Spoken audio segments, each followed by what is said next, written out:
السلام عليكم ورحمة الله وبركاته، اخواتنا وحبايبنا طلاب ثالثة ثانوي. يلا بينا بقى نتكلم النهارده في مراجعة مهمة، مراجعة هندسة. هي كلها قديمة بس كل الكلام اللي هقوله النهارده مهم جدا لانك انت محتاجه تكمل بيه عشان شغل الهندسة الفراغية. مش هتقدر تستغنى عن اللي هقوله النهارده. فانا محتاج سيادتك تركز قوي في كل الكلام اللي هيتقال دلوقتي، محتاج سيادتك تاخد بالك من كل كلمة هيتقال دلوقتي حتى على السبورة، محتاج سيادتك قلبك وعقلك وكل جوارحك مركزه في كل الكلام ده. هناخدها خطوه خطوه لحد ما نوصل انا وانت لحته كويسه قوي في الهندسه تكون متمكن منها قوي. هو فرع سهل قوي الهندسه الفراغيه السنه دي، بس محتاج سيادتك انت اللي تكون مركز قوي واخد بالك في كل كبيره وصغيره هقولها النهارده. سيادتك ركز، مش هقول لك غير كده، وخد بالك من اللي هقوله النهارده. طيب بص، طبعا النهارده هنتكلم عن حاجه اسمها الاجسام. في حاجه اسمها لها بعد واحد، زي نقطه، يعني مثلا النقطه دي كده او الخط المستقيم كده، ده كده ليه بعد واحد. وحاجه الجسم ليه بعدين اتنين، زي وليكن المربع ليه طول وعرض، يعني بعدين س وص اللي احنا دايما متعودين عليهم. والحاجه الثالثه المجسمات، وليكن زي الشكل المكعب او متوازي مستطيلات او اي شكل من الاشكال الهندسيه اللي انت محتاج تتكلم فيه. فثلاث حاجات عندك، يا نقطه يا خط مستقيم يا مربع يا شكل عندك شبه منحرف او شكل عندك مجسم، زي المكعب زي المخروط زي الكره زي المتوازي المستطيلات زي المنشور زي الهرم. كل دي اسمها مجسمات. حلو، ده الفرق بين الجسم كبعد والجسم كمستوى س وص بعدين اتنين، والجسم المجسم نفسه اللي فيه ثلاث ابعاد اللي هو السين يعني هنتكلم فيهم، والصاد والعين، وده شغلك السنه دي اصلا انت هتتكلم فيه باستفاضه. حلو جدا. ادي اول حاجه لازم تكون عارفها كويس قوي في حته في الاجسام. طيب تعالى اوريك برضو حاجه مهمه جدا. ادي ده المستوى السين والصاد، ده البعد س وصاد. حلو الكلام. وده المستوى ثلاثي الابعاد اللي هنتكلم فيه ان شاء الله السنه دي يعني باستفاضه. بس انا هراجع لك على ده الاول. هنا السين دايما نحط هنا السين، ونحط هنا دايما الصاد، ونحط هنا دايما العين. خد بالك هنا س وصاد، هنا كنت بحط دايما س شرطه وبحط هنا عندك صاد شرطه. ده الرسمه الاساسيه بتاعتك اللي انا هتكلم فيها باستفاضه. لو انا جيت اتكلمت معاك عن نقطه وليكن هنا، ده الربع الاول، ده الربع الثاني، ده الربع الثالث، ده الربع الرابع، واحد واحد اتنين تلاته اربعه. النقطه هنا كانت الاشاره دايما زوج مرتب عباره عن موجب وموجب، وخد بالك زوج مرتب في س وصاد بس عشان انت عندك س وعندك صاد. كان الربع الثاني عندك نقطه هنا وليكن سالب وموجب عشان الجزء السين السالبه وصاد الموجبه. اما الربع الثالث عباره عن سالب وسالب، اما الربع الرابع عباره عن موجب وسالب. دي الاربع تربع. وكان زمان يقول لك حدد الربع الذي تقع فيه النقط الاتيه. انا بوضح لك حاجات انت عارفها، انا عارف انك عارفها، بس انا باخدك خطوه خطوه عشان اوصلك للحته دي ان شاء الله. لما ابدا معاك الفراغيه تكون انت فاهم ايه الفرق بين ثلاثي الابعاد وثلاثي الابعاد. حلو قوي. بعد كده لما كنت بقول لك مثلا 2 و5، هتقول لي بص الاشاره هنا موجب وموجب، اقول لك زي الفل ولا يبقى الربع الاول. لما اقول لك مثلا سالب 3 و2، سالب 2 السين سالبه وصاد موجبه كده الربع الثاني. لما اقول لك سالب 7 وسالب 9 هتقول لي الربع الثالث. لما اقول لك مثلا 4 وسالب 5 هتقول لي الربع الكام؟ الرابع. دي الاربع تربع بتوعك لما تيجي تتكلم فيهم. طيب كويس قوي. طب لو انا عندي نقطه هنا موجوده عن الجزء ده كده، هتقول لي دي موجوده على محور راسيات الموجبه، فعباره عن رقم موجب وصفر. ده اساسيات عندك. يبقى لما اجي اقول لك النقط التي تقع على محور السينات، هتقول لي بالطبيعي والبديهي كده صاد عندك بصفر. يقول لك رقم قيمه وكام وصفر، قيمه صفر. نقط تقع على محور ايه؟ السينات. طيب المعلومه الثانيه، النقط تقع على محور الصادات. هروح اقول لك حاضر، يبقى صادات بقى يبقى هي س صفر، يبقى صفر وقيمه عندك زي ما هي كده. تعالى اقول لك مثال بسيط على الحته بتاعت السينات والصادات دي. بص بمنتهى البساطه، انا بتكلم معاك على ثلاثي الابعاد لان هو الشبيه بتاعه ثلاثي الابعاد، فانت لازم تكون مركز واخد بالك دلوقتي عشان تعرف تتعامل. طيب بص يا سيدي كده، يقول لك مثلا 5 وكاف زائد 2 تقع على محور السينات. كنت ساعتها تقع على محور رسالة تيجي وتقول يا مستر ده كده بصفر، يعني كاف زائد 2 كده عندك هيساوي صفر. طلع بره يعني كاف عندك بيساوي كام؟ سالب 2. ادي قيمة مهمة جدا هتشتغل بيها. حلو، يبقى انت عندك كاف زائد 2 تقع على محور راسينات، فالمسقط الثاني عندك هو اللي بصفر. كويس قوي يا مستر. تاني حاجة عندك لما اقول لك مثلا 3 كاف ناقص 10 و6 تقع على محور الصادات، هتروح تقول لي يا مستر صادات يعني السين بصفر، يعني اخد 3 كاف ناقص 10 بيساوي صفر. طلع بره يعني 3 كاف بيساوي 10، يعني الكاف بيساوي عندك كام؟ 10 على 3. كويس قوي. يبقى انت لما عرفت تقع على محور السيات يعني صاد بصفر، وتقع على محور صاد يعني السين بايه؟ بصفر. موضوعين سهلين جدا ما عندكش اي مشكله فيهم خالص. الفكره كلها انك لازم تكون انت فاهم بتعمل ايه كويس، او تفتكر اللي احنا قلناه كويس قوي عشان تعرف تتعامل بيه. كويس قوي. ده يا باشمهندس لو انا كلمتك على المحورين الحسيات السيني والصادي اللي هو الثنائي الابعاد، وعرفت يعني تقع السينات وتقع صادات والربع بتاعك. طيب لو انا جيت كلمتك على حاجه مهمه قوي، حاجه اسمها البعد بين نقطتين. حلو، ادي نقطه عندك اسمها الف اللي هو س واحد وصاد واحد، نقطه عندك اسمها ب اسمها س 2 وصاد 2. حلو قوي. عاوز البعد بين نقطتين. كان انت عندك قانون زمان لما تيجي تتكلم في البعد بين نقطتين ازاي تجيب القانون ده او البعد بين نقطتين، كان انت عندك اسمها ا بطوله، يعني كنت بحط الجذر تربيعي. يمين عندك بقى فرق س تربيع يعني س 2 ناقص س 1 تربيع زائد ص 2 ناقص ص 1 تربيع. وعاوز اقول لك المعلومه ان الدرس ده عندك السنه دي اصلا كده كده في سنه ثانيه ثالثه ثانوي، اصلا عندك الجزئيه دي، عندك البعد بين نقطتين بس في الثلاثي الابعاد هيحط عين كمان. يبقى لما تيجي تتكلم على البعد بين نقطتين، ايوه سامعك، فرق السينات تربيع زائد فرق صاد تربيع، وصحصح لي كده وركز وانت شغال. طيب ما تقعدش نايم وانت قاعد. هقول لك مثال صغير كده، الف عباره عن 3 والسالب 2، الب عباره عن 1 وكام؟ وكمان سالب 2. ماشي حلو الكلام، او 2 خلينا نقول موجب 2. عاوز منك ا ب طوله، هقول له الجذر تربيع، فرق السينات تربيع زائد فرق صاد تربيع. يا مستر يعني اقول 3 وغير الاشاره الثاني ناقص 1 تربيع، يبقى احط 3 زي ما هي وغير الاشاره الاولاني يبقى اس 2 زائد سالب 2 زي ما هي وغير الاشاره ده يبقى موجب سالب 2 كمان، هي موجب كل تربيع. فلما اجي احسب احط الجذر 3 ناقص 1 ايوه 2 لما ربعه يبقى 4 زائد سالب 2 وسالب 2 سالب 4 لما ربعه عندك كام؟ 16. لما اجي احسب الجذر بتاعنا يبقى جذر عندك في الاخر جذر 20 اللي هو عباره عن كام؟ 2 جذر 5. لو انا فكرت احسبها حسابات رياضيه عاديه جدا بالنسبه لك، فهو الموضوع سهل وبسيط، هو فعلا سهل وبسيط. افتكر معايا كده، يبقى حاجه اسمها البعد بين نقطتين، نقطه ونقطه عندك زوج مرتب وزوج مرتب، عاوز البعد بينهم الجذر، فرق سينات تربيع زائد فرق صادات تربيع. سامعك؟ حلو قوي الكلام ده. طب ما نفس الفكره برضو عندك حاجه اسمها منتصف قطعه مستقيم. تعال انا هشغلك النهارده وهدلعك واجيب لك حاجات ومعطيات، حاجات مهمه جدا انت كده كده محتاجها السنه دي. طيب لو انا عندي نقطه اسمها الف اسمها س واحد وصاد واحد، وعندك نقطه اسمها ب اسمها س 2 وصاد 2، وعاوز نقطه في النص اللي اسمها ج، عشان نجيبها سميتها س وصاد. انا محتاج نقطه المنتصف، محتاج نقطه المنتصف. فعشان اجيب نقطه المنتصف عباره عن ايه؟ اللي هي س وصاد.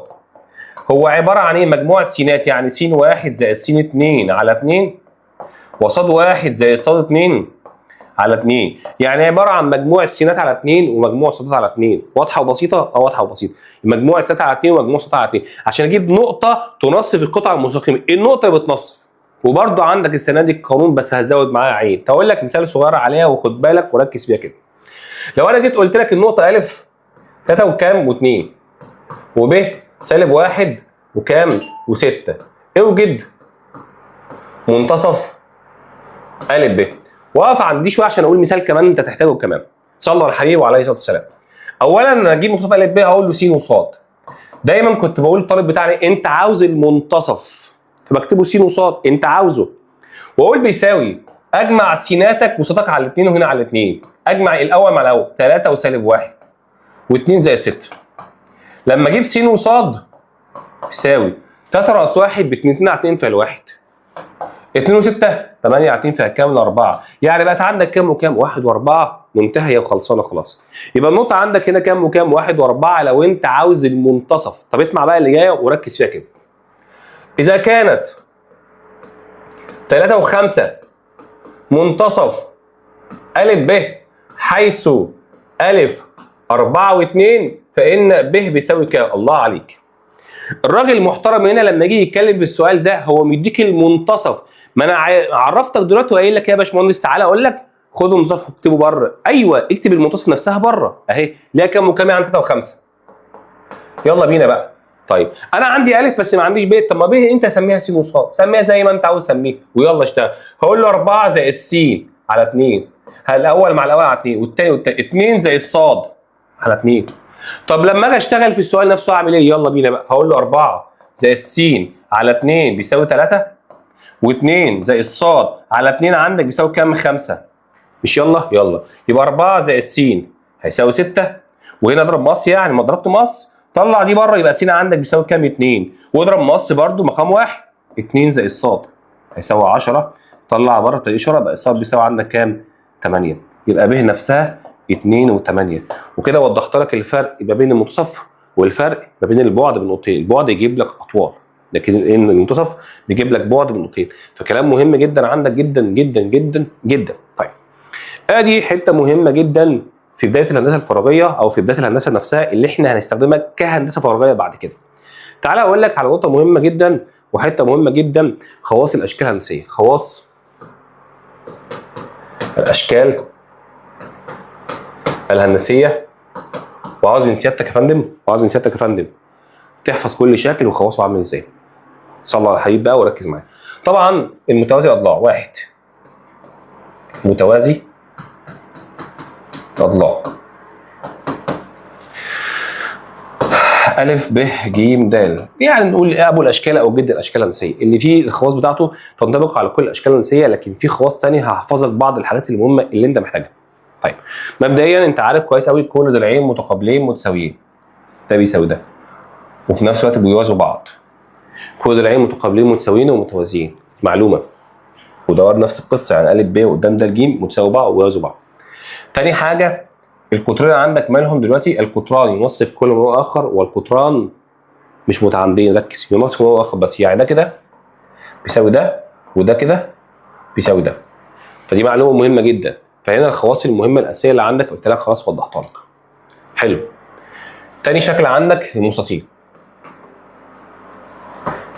طيب المستطيل زي ما انت شايف كده أ ب ج د مربع مستطيل. اركز برضه بنفس الخواص بتاعت الاضلاع، كل ضلعان متقابلان متوازيان وكل ضلعان متقابلان متساويان. هنا القطران متساويين في الطول، ايوه متساويين في الطول بس مش متعامدين، ركز في الكلام ده كويس. وفي نفس الوقت القطر ما بينصفش، دي مش بيساوي دي كده لا تساوي دي كده، دي حاجه ودي حاجه ثانيه خالص. القطر هنا ما بينصفش الزاويه بتاعتك، يبقى القطران عندك مالهم؟ لا ما بينصفوش الزاويه بس القطرين متساويين عشان دي مهمه جدا بس مش متعامدين. يبقى القطرين في متوازي في المستطيل نفسهم متساويين في الطول وغير متعامدين. الكلام ده انت محتاجه كده كده. ده الشكل الثاني انا بقول لك شافه اهو. طب الشكل اللي وراه معين اسمه أ ب ج د، ده المستطيل ده المعين. بص بقى المره دي هو جميع اضلاعه مالها متساويه في الطول، دي اول معلومه. القطرين عندك متعامدين بس مش متساويين، عكس مين؟ عكس المستطيل اللي فوق. القطرين نص في دي كده بتساوي دي كده، عشان الحاجات دي انت هتحتاجها كده كده اصلا، كده كده هتحتاج الحاجات دي كلها.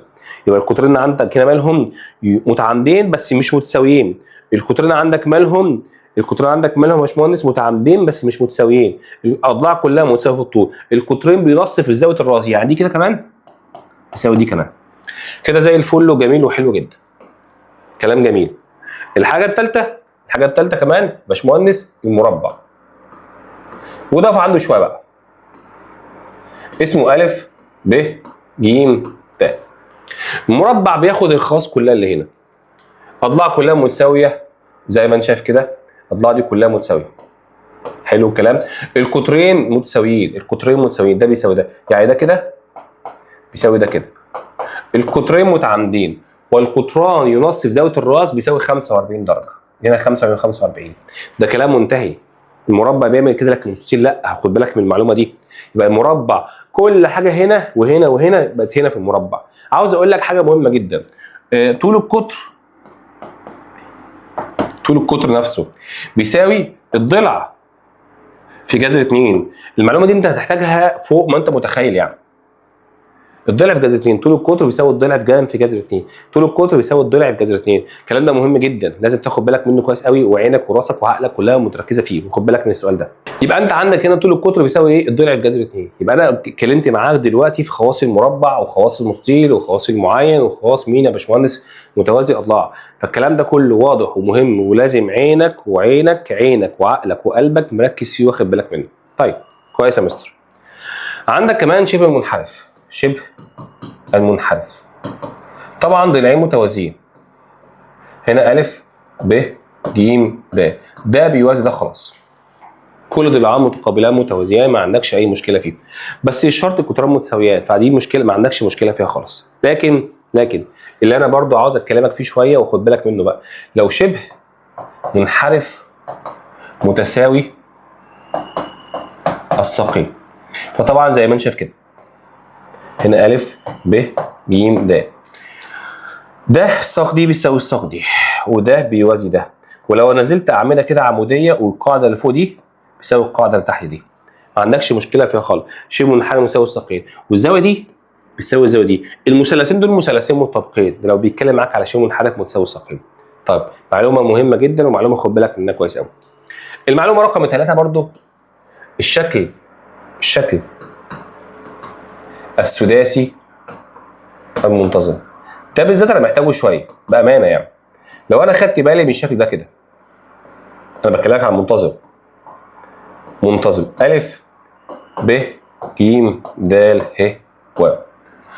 اول حاجه في الشكل السداسي المنتظم ان الاضلاع كلها متساويه، دي باخد بالك منها عشان انت محتاجها فعلا قوي. طيب وكل زاويه من زوايا 120 درجه، كل زاويه من زوايا 120 درجه، دي او دي او دي او دي او دي او دي. حلو جدا. كل زاويه من زوايا كام درجه؟ 120 درجه. كويس قوي.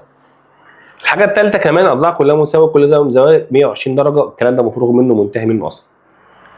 الحاجه الرابعه ده اسمه ده قطر فرعي، لكن ده اسمه قطر رئيسي. قطر فرعي وقطر رئيسي، الاثنين عندك فرعي ورئيسي. عاوز اقول لك القطر الفرعي ده، القطر الفرعي عشان انت هتحتاجه، هو بيساوي الضلع بجذر 3، بيساوي الضلع في جذر 3. يعني لو هو كان لام بيساوي لام جذر 3. ركز في الحاجات دي واحفظها كويس قوي. اما القطر الرئيسي، عباره عن ضلع في جذر 2. يعني من الاخر يا باشمهندس كده، الضلع في جذر 2 لام جذر 2، لا القطر الفرعي مش لام جذر 2. ركز بقى في الحاجات دي كويس اهي. بيساوي الضلع في 2، يعني بيساوي 2 لام. ده الشكل السداسي المنتظم. يبقى لو فرعي الضلع في جذر 3، والرئيسي الضلع في ايه؟ الضلع في 2. كلام مهم قوي، لازم يا باشمهندس قاعد صاحي ومركز قوي واخد بالك من كل كلمه بتتقال يا باشمهندس يا كبير. ركز.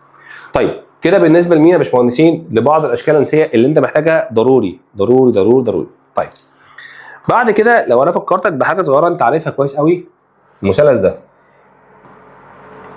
ا ب ج مثلث قائم الزاويه، ده الوتر، ضلع وضلع.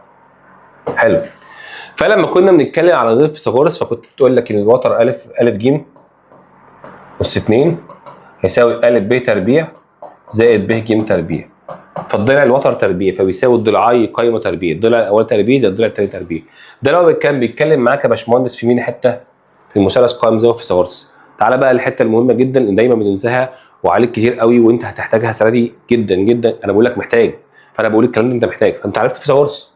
طيب لو انا عندي مثلث قائم زاويه كده ا ب ج قائم زاويه في ا، ونزلت من القايمه كلها عمود، يعني ا د، يعني ا ب ج د ا ب ج كده، انت بالنسبه لك انت هتشتغل فيثاغورس. فده بالنسبه لي اسمه ضلع قايمه، ضلع، وده اسمه ضلع، وده اسمه وتر، وده اسمه جزء، وده اسمه جزء. فلما كنت بشكل عام بقول لك انت عاوز ضلع، فبقول له الضلع بالعربي ضلع اس 2 بيساوي الجزء اللي جنبه في الوتر. طيب ما تيجي تطبق الجمله دي على الرسمه دي كده، الضلع زي ا ب، واروح اقول له ا ب اس 2. في عندك جزئين، الجزء اللي جنبه اللي هو ج د ب د في الوتر كله في ب ج. ايه ده سهله خالص اهو. ما سهل، ما انا عارف، بس انت اللي ما بتركزش انت في الحاجات دي. طب عاوز ضلع تاني اسمه ا ج تربيع، الضلع اللي جنبه ج د في الوتر كله في ب ج. بس عشان انت خواجه بس مش واخد بالك من الاسئله اللي بتجيلك كتير قوي دي، او الحته الصغيره دي اللي بتجيلك انت ممكن تقف معاك عشان حاجه هبله زي كده. لا بالعكس، لازم تكون محضر دماغك، ودماغك حاضره في كل الافكار اللي انت ممكن تتكلم فيها يا باشمهندس. فعلا لازم دماغك تكون حاضره وجاهزه لكل التفاصيل. هي دي ثانويه عامه وده علم رياضه، والرياضه قلت لك 100 مره مش هتخش الكليه اللي انت عاوزها اللي داخل عشانها علم رياضه، اللي هي هندسه طبعا او حاسبات ومعلومات او ذكاء اصطناعي او ايا كان اللي انت عاوز تخشه برياضه بس. ربنا كان كرمنا السنه اللي فاتت بدرجات زي الفل جدا، لكن المواد الثانيه وقعت الناس، فخد بالك من الحاجات دي. لازم تملك المواد كلها. تعالى لي تاني كمل معايا. ده قلنا في سهورس. طب لو عاوز العمود اللي جوه، العمود اللي هو جوه العمود اس 2 يساوي الجزء في جزء حسب. يعني ايه؟ اروح اقول له ا د تربيع اس 2 الجزء اللي جنبه ج ب د في د ج. طب انا عاوز عمود بس من غير ما اس 2، يبقى ضلع في ضلع على وتر. احفظه بالعربي وبالطرقات هتلاقي الموضوع سهل. يعني ا ب في ا ج على ب ج. ايه ده سهل وبسيط. بس يبقى لو جيت اتكلمت معاك في اقليدس فهتقدر تشتغل بالشغل ده والكلام ده وبالسلاسه دي وبالبساطه دي. حلو قوي. خلينا برضو نكمل معاك شويه لسه. بص عشان الحاجات دي انت هتحتاجها كتير قوي في الاستاتيكا بقى.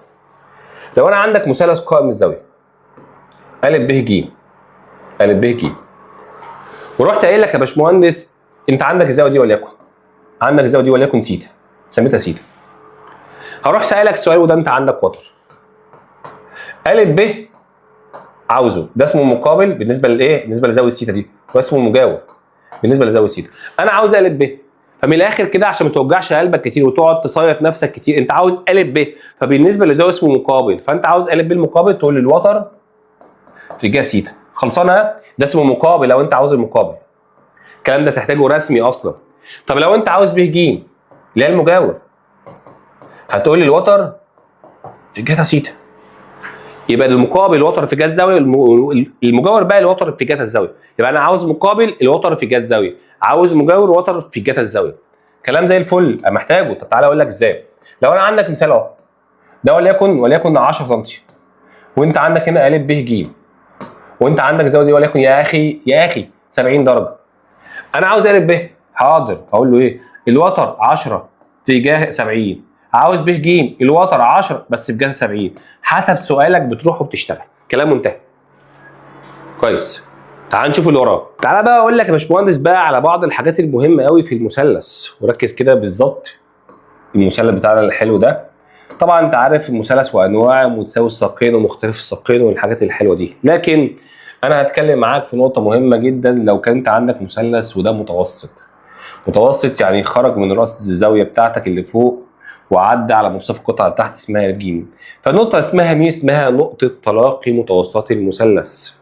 مالها؟ بتقسم متوسط بنسبه 1 إلى 2 من جهه القاعده، في تاخد 1 وتاخد 2. فمعنى كلامي دلوقتي ان الحته اللي اسمها د م هيساوي تلت ا د، والحته اللي اسمها م ا تساوي 2 على 3 من ا د، والحته اللي اسمها د م بتساوي نص الحته اللي اسمها ا م. كلام مهم جدا لانك انت كده هتحتاج الكلام ده كويس قوي قوي قوي كمتوسط مثلث، تحتاجه كده هتحتاجه. حلو قوي. بعد ما خلصت لك الجزئيه دي بتاعت المتوسط المثلث والكلام ده كله، تعالى اقول لك على بعض الحاجات المهمه اللي سيادتك هتحتاجها برضو السنه دي كمساحات. مثلا لو انت عندك مثلا مربع، المساحات عندك مربع مساحته طول في نفسه او نص في مربع طول القطر. يعني مثلا ده اسمه لام. حلو قوي. يبقى هنا لام تربيع نص مربع طول القطر. لو انت عندك مثلا ده س، نص س تربيع. ده يا باشمهندس مين؟ الاخ المحترم المربع.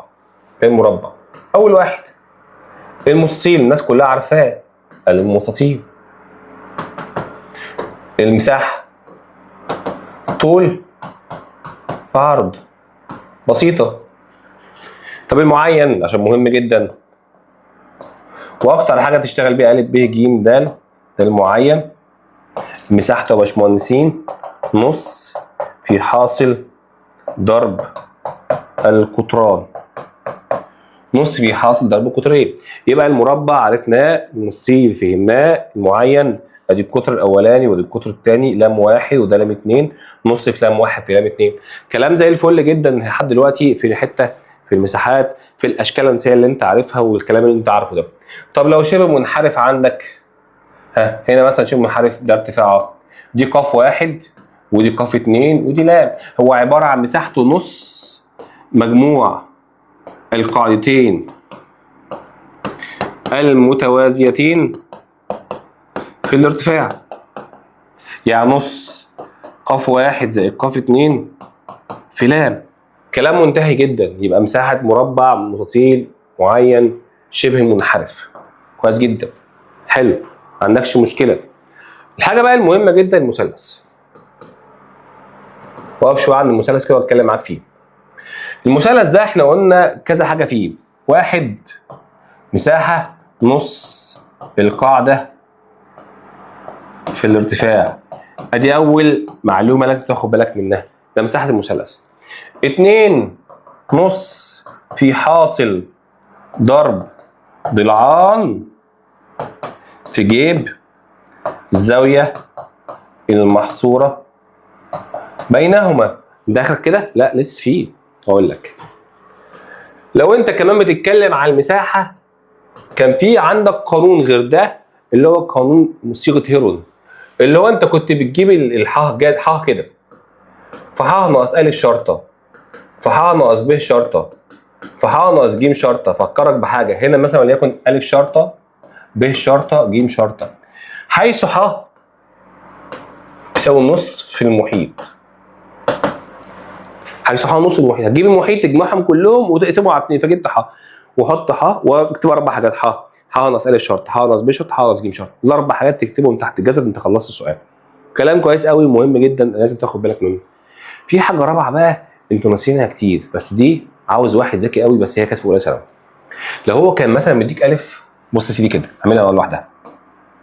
الف عباره عن س واحد وصاد واحد، وب عباره عن س اتنين وصاد اتنين، وجيم عباره عن س تلاته وصاد تلاته، وتجيب مساحه تحط نص وتعمل محاذ صغير وتكتب فيه س واحد، افكرك بقى قصاد واحد، وس اتنين وصاد اتنين، وس تلاته وصاد تلاته، وفي الاخر بكتب واحد واحد واحد، وابدا افك المحدد واجيب قيمته الموجبه واروح ضربه في نص. خلصت. حته مهمه قوي على الفكره دي. يبقى انت لو بتتكلم معاك على مساحه المثلث بالطريقه دي اللي انت شايفها دي، فده كلام مهم جدا. انت جاي تمام في المساحات وزي الفل جدا، بس تعالى اقول لك على مساحه كمان مهمه جدا بقى. مساحه اي شكل منتظم، اي شكل بقى، خماسي رباعي سداسي وايا كان القانون بتاعه عباره عن كده. كنت بشد كاس ن س تربيع على 4 ظ ب عن ن. ن س تربيع على 4 ظ ب عن ن، حيث ن دي عدد الاضلاع، س دي طول الضلع. ن س تربيع على 4 ظ ب عن ن. القانون ده مهم جدا، ازاي تجيب بيه مساحه اي شكل منتظم. كده تعرف تبقى راجل مساح كبير وتعرف تشتغل على المساحات وتعرف تجيب مساحات لو انت حافظ الاشكال دي بسهوله جدا. واي حد يسالك في البيت، باباك يسالك ولا ياخد قيس لي مساحه الارض بتاعتنا دي ولا عاوزين نجيب مساحتها كام، تعرف تتعامل بقى خلاص كده. كده انت شغلك متاح وبالنسبه لك الدنيا كويسه، مفيش اي مشكله فيها خالص. بس سيادتك انك لازم تكون واخد بالك وعينك قلت لك مركزه، بالك من كل الكلام اللي احنا قلناه لحد دلوقتي. الكلام ده مفيهوش اي مشكله خالص. بعد كده وصلنا لحته مهمه جدا هتكلم معاك فيها دلوقتي، وهي المتجهات. ركز بقى في كل كلمه هقولها في المتجهات عشان تعرف ازاي تتعامل بيها ان شاء الله وتكسبها صح، عشان انت محتاج تكمل بيها السنه. نيجي بقى مع بعض بقى نتكلم على المتجهات. حلو قوي. كنا نقول لك مثلا المتجه ده يعني او ليه اتجاه وليه مقدار. يعني مثلا لما اقول لك ا ب، هنا ا ب، هتقول لي ا ب، بس ما ينفعش تقول ب ا، كده اختلفنا لان ا ب غير ب ا خالص. المتجه مثلا وليكن هو ا نفسه اللي هو كان شكله لو انت خدت بالك مصطلح الحديثيات هنا واو نقطه الف اهي كده، اسمه حتى نقطه الف هنا واو الف. هو الف دي تقول لي عباره عن الف ناقص واو، ولو دي صفر يعني الف في الاخر. فنقطه مهمه جدا لازم تاخد بالك منها. هو عباره عن زوج مرتب، الف ده عباره عن س وصاد، عباره عن س وصاد. طب يا باشمهندس السين والصاد بتاعتك زي ما انت شايفها كده على السبوره، عاوز مقدارها فانت عاوز معيارها، بتروح تجيب معيار الف عباره عن الجذر تربيع لس تربيع زائد صاد تربيع. فسيادتك لو انت بتتكلم ودي كانت اسمها صوره متجهه اللي هي الف س وصاد. يعني اقول لك مثال صغير، مثلا الف عباره عن متجه 3 و4، عاوز مقداره. حلو قوي، في فرق بين مقداره واتجاهه، وانا هقول لك دلوقتي اتجاهه. مقداره يعني عباره عن الجذر تربيعي يعني معيار الف نفسه. الجذر تربيعي 9 زائد 16، يعني الجذر تربيعي 25 اللي هو كام يعني 5. حلو قوي. طب لو انت عاوز اتجاهه، طب تخيل معايا كده الرسمه اهي، النقطه على 4 كده اللي هي الف دي. عاوز اعرف الف دي بتميل بزاويه قياسها هنا اسمها سيتا، بقى قد ايه يعني. فانا عشان اجيبها بقى فاروح بقول له ظا سيتا، فاقول له صاد على السين، فبقسم التاني على الاولاني يعني 4 على 3، واحسب بقى آلة حاسبة شيفت تاني يظهر لك القيمه بتاعتك اللي انت محتاجها. فده بالنسبه لحاجه اسمها المتجه، ليه معيار والاتجاه. معيار اللي هو قيمته بكام، طوله بكام، يعني ده قد ايه بالظبط، وزاويته بتميل بزاويه قياسها كام. ده حوار منتهي وحوار مختلف خالص وانتهى هنا خلاص. فانا عندي دي اسمها الصوره المتجهه. فانت يا باشمهندس بقى تقدر تجيب من حاجه اسمها الصوره المتجهه بتاعتك حاجه اسمها صوره قطبيه. والقطبيه دي هي عباره عن حاجتين، المعيار وعباره عن الزاويه. ده كلام منتهي مفروغ منه. المعيار معيار الف نفسه، الزاويه اسمها سيتا، ده كلام منتهي. معيار وايه وزاويه. فسيادتك لو انا حبيت اقول لك عن السؤال ده كده، فانت عشان تجيب معيار وزاويه بتجيب حاجتين، المعيار اللي هو الجذر، الزاويه عباره عن الزاويه هو عباره عن ظا سيتا.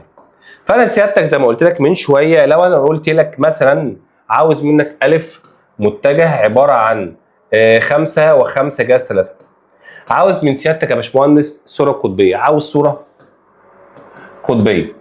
عشان تجيب صوره قطبيه فتضطر تعمل ايه يا باشمهندس؟ بص يا سيدي كده، الف دي معيار الف، الجاز تربيعي ايوه، مربع الاول يعني 25 زائد مربع الثاني 5 جاز 3، لو انا حسبته يطلع 75، فلو حسبت جبت 100 خد جذرها 10، فتروح تجيب ظا سيتا بقى، اقسم الثاني 5 جاز 3 على 5 فيساوي عندك جاز 3. فلما تيجي تحسب شيفتا يطلع سيتا نفسها عندك بيساوي كام درجه؟ 60 درجه. ده حوار انتهينا منه خلاص، ده حوار منتهي منه. فانت سيادتك عندك المتجه الف وعندك معيار الف وعندك الايه ظا سيتا بتاعتك والزاويه بتاعتك بكام درجه؟ 60 درجه. انتهينا من حوار الموجود ده قدامكم على السبوره عشان يبقى الموضوع سهل وبسيط وما عندكش اي مشكله فيه نهائي. طيب احكي الكلام. لو انت عاوز بقى صوره المتجهه معاك قطبيه، فانت محتاج س والصاد. فالسين ده عباره عن معيار، احفظه بقى، في جتا سيتا، والصاد ده عباره عن معيار في جا سيتا بس. فلما تيجي سيادتك يا فندم عشان تيجي تتكلم فيها يقول لك مثلا الف متجه هو عباره عن معيار مثلا 12 و135 درجه، عينيا الاثنين وعاوز احلها، هقول له السين هقول له كده اهو 12 جتا 135 و12 جا 135 بس. فلما اجي احسب 12 جتا 135 دي يعني في الاخر سالب 6 جذر 2، ودي 6 جذر 2، وده جبت الالف في الاخر، وبالنهايه بتاعتك الصوره اللي انت عاوز توصل لها دي وما تقلقش. فكده جبنا الصوره القطبيه وعرفت الصوره القطبيه والصوره المتجهه.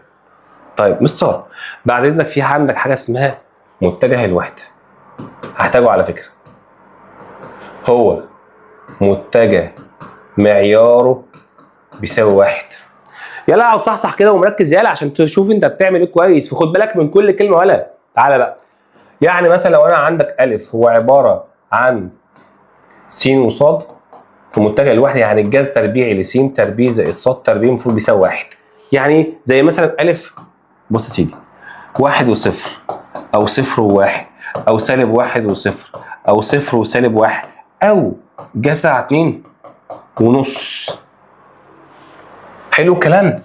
طب دي متجه وحده؟ هات لو جبت المربع الاول والمربع الثاني وجمعتهم مع بعض هيطلع معاك بواحد، انتهى الكلام. فالكلام ده كويس قوي وبسيط قوي وسهل قوي وتقدر تتعامل فيه بسهوله جدا جدا جدا زي ما انت شايف وفاهم. ادي القصه بتاعتك يا باشمهندس، انت بتتكلم في متجه الوحده. حلو، متجه الوحده بص بطريقه ثانيه، المتجه على معياره. يعني ايه؟ يعني الف على معيار الف. حلويات والله العظيم، متجه على معياره. فانت هنا بتنهي الحوار بتاعك خالص عشان تاكد على المعلومه بتاعتك. حلو، ممكن تكتب المتجه بتاعك الف مثلا، يعني هو 5 و3 ممكن اكتبه باستخدام متجهات الوحده الاساسيه. ايه بقى؟ يعني 5 في اتجاه السين زائدها في اتجاه الصاد. الله عليك. حلو، فانت صح كده ومركز لي كده ودماغك نشطه عشان تعرف تتعامل. مش كل حاجه انا اشوف السؤال انا اول مره اشوف، لا مفيش حاجه اسمها كده. انت شفت الكلام ده قبل كده ولازم تكون واخد بالك منه كويس قوي. حلو، تعالى بقى حاجه مهمه جدا، جمع وطرح المتجهات هندسيا، وده مهم جدا بقى. لو انا عندك المثلث ده كده اسمه ا ب ج، هقول لك بقى خواص مهمه جدا. ركز في اتجاه السهم كده، ا ل ب ومن ب ل ج، فالتالتة عندك هيقفلهم ا ج. فدايما كنا بنقول ايه؟ بص كده، ا ب زائد ب ج هيساوي ا ج. كنت بقول لك ما توجعش قلبك خالص. ازاي؟ النهايه اهو زي البدايه ده يروحوا مع بعض يتفضل لك ا ج. طب يا مستر انا اقول لك شويه افكار مهمه جدا في الجزئيه دي كده. بص يا سيدي، لو مثلا قلت لك ا ج ا ج زائد ج ب، بص من غير ما توجع قلبك ده يروح مع ده يتفضل عندك في الاخر ا ب. حسب، يقول لك مثلا ب ه زائد ه واو، فده يروح مع ده يتفضل عندك ب واو، وهكذا. طب لو انا خدت بالي برضه يا باشمهندسين ورحت قايل لك مثلا يعني قلت لك ا ب زائد ج ا، هتلاحظ حاجه ان الحرف المكرر ا بس مقلوبين، لازم نهايتك تبقى بدايتك. فانا ايه رايك لو بدلت اماكن يعني ج ا زائد ا ب، فالالف مع الالف يفضل عندك في الاخر ج ب. فالكلام ده مهم جدا لازم تاخد بالك منه، حته مهمه. طب لو انا عندي قبل دي، لو انا عندي مثلث اسمه ا ب ج، رحت قايل لك ده متوسط، رحت عامل لك كده. يعني ايه يا مستر؟ يعني ا ب زائد ا ج بيساوي 2 ا د. دي قاعده عندك على فكره، طلعي المثلث بيساوي 2 من المتوسط عندك. الكلام ده انا فعلا محتاجه كمان ديناميكا، يعني بقول لك الكلام ده كله انت محتاجه كمان ديناميكا. فا ب زائد ا ج بيساوي 2 ا د. كويس، خد بالك من المعلومات دي. طب لو عكستها لك يا باشمهندس، يعني ايه عكستها لك؟ قلت ا ب ج متوسط اهو، عملت كده ب ا زائد ج ا هيساوي 2 عندك من ده الالف. شوف اتجاه السهم بتاعك يبقى ماشي ازاي. ودي كمان معلومه رقم 2. المعلومه رقم 3، بص يا باشمهندس كده، لو انت عندك متوازي اضلاع، المعلومات دي كلها محتاجه ا ب ج د، رحت عامل كده، ده كده وده كده وده كده، يعني ا د زائد ا ب هيساوي عندك هيساوي ا ج. ا د زائد ا بيساوي ا ج، بسيطه وسهله. ده زائد ده بيساوي ده، فخلاص الموضوع انت هنا منه هنا تمام. فلازم تاخد بالك من كل كبيره وصغيره عندك. طيب تعالى اوضح لك بقى كام حاجه كده تاخد بالك منها بقى. بص يا سيدي، لما اقول لك الف او كام سؤال كده تمشي الدنيا بيهم عشان انت محتاج شبههم السنه دي. الف عباره عن 2 و3 وب سالب 1 و5 وج 3 1. السؤال ده هطلب منه كده واحد عاوز 2 الف زائد 3 ب ناقص ج، عاوزه بيساوي كام؟ يعني الاثنين الف اضربه في 2 يبقى انت عندك 4 و6، الب اضربه في 3 سالب 3 و15. اما الجيم عندك ناقص وغير اشارتها بس، يبقى خليها زائد وغير اشارتها سالب 3 وسالب 1. ما تيجي نجمع كده 4 وسالب 3، 4 وسالب 3 كام؟ 1. 1 وسالب 3 كام؟ عندك سالب 2. 6 و15 فيها الكام؟ فيها ال 21. 21 وسالب 1 فيها ال 20. يبقى انا جبتها رسمي. 2 عاوز من الناس معيار 2 الف زائد 3 ب زائد ب مثلا اهو. فانا هعمل ايه الاول؟ هروح اجيب 2 الف زائد ب، هضرب الف في 2 يبقى 4 6، الب عندك سالب 1 و5. فلما اجمع 4 وسالب 1 3 6 و5 كام؟ 11. هبدا معيار الكلام 2 الف زائد ب يساوي الجذر التربيعي 9 زائد 121، وتحسب القصه بتاعتك الايه المحترمه اللي قدام عين سيادتك يعني. ادي كمان نقطه مهمه بنتكلم فيها. طيب كمان حاجه، لو نفس السؤال الف مثلا نقول سؤال تاني سالب 2 و1 وب 4 و0 وج 5 و3، عاوز مثلا منك أ زائد 2 ج ناقص ب على الصورة القطبية. يا سلام، عينيا الاتنين. أ نزلهولي سالب 2 و1 زائد 2 ج، هاخد الج اضربه في 2 يعني 10 وكام سيادتك و6. اما ناقص ب هخليها موجب واقلب سالب 4 و0.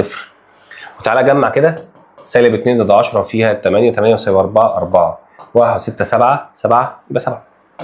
عاوز صوره قطبيه بقى يا باشمهندس. الصوره القطبيه فيها معيار الاول، معيار جذر 16 زائد 47 50 يبقى 75 65 اهي.